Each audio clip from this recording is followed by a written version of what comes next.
எம்எல்ஏன்னு நாங்கெல்லாம் எதுக்கு இருக்கோம்? எங்க கட்சி எதுக்கு இருக்கு? தலைவரே, எதுக்கு டென்ஷன் ஆவறீங்க? பணம் வந்தா பார்க்கலாமா? That's fine. கள்ளச்சாராயமா காய்ச்சறீங்க? எங்க ஊர் ஆளுங்களுக்கு வேலை வாங்கி தரதுக்கு நீ யாரு? Boss, bachelor of social service. உங்களை கட்சியில தூக்கிடலாம். இனிமே இந்த மாதிரி வேலையெல்லாம் வச்சுக்கிட்டீங்க, பார்த்த இடத்துல எல்லாம் அடிப்பேன். எது? நீங்க என்ன வேணாலும் பண்ணிக்கங்க பாஸ்.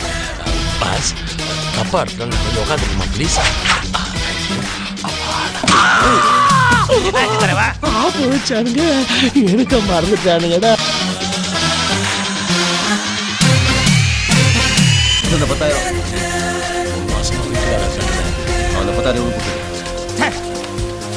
நமக்கு என்ன பண்றது? இந்த போலீஸ் ஆச்சனை பாக்குறோம் இல்ல பிச்சு விடுவோம் பிச்சு சொல்லுங்களேன்.